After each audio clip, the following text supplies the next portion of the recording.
ka olu to ɲɔgɔn kunbɛ baara min bɛ tari kɛra Ameriki jamana kɔnɔ ni Amerika jamana kuntigi ye Joe Biden ani farafina jamana kuntigiw ye. Ghana ka jamana kuntigi ye Nana Akufo-Addo ale y'a fɔ ko Rusilakaw ka kɛlɛkɛ jɛnkulu min sigilen don Mali la n'ale tɔgɔ ko Wagner ko Burkina Faso ka fulancɛ fanga ɲɛmaaw ye kunbɛnbɛn dɔ sɔrɔ ni ale ye yaasa a ka se ka baara kɛ faso worodugufan na. Tiɲɛ walima galon an m'a sidɔn fɔlɔ nka nin kibaruya nin ma min abada Burkina Faso ɲɛmaaw ma. O le kosɔn faso ka kɔkanko minisiri dankan karamɔgɔ Jean-Marie Traoré ale ye wele kan bila Ghana ka lasigiden min bɛ Wagadugu Boniface Gambila Adabila yaasa ka se ka ale lamɛn ka taa nin jalaki nin kan. Laseli min bɔra Burkina Faso ka gouvernement fɛ ale Comme y'a vous le yira savez, ko ces 48 heures ont été marquées par les propos du président, son Excellence Nana Addo du Ghana, sur une prétendue passation de marché entre le gouvernement de la transition et une société privée russe.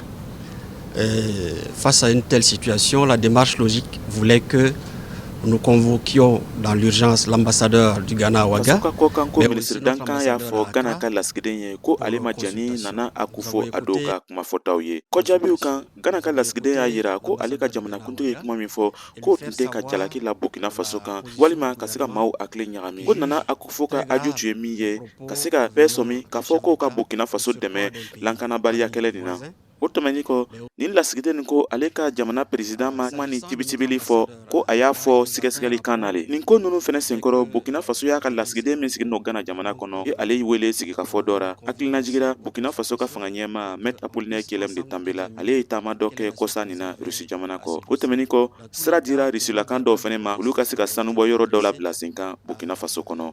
Nin tun ye Kadaye Traoré kumakan ye ka bɔ Wagadugu Burkina Faso.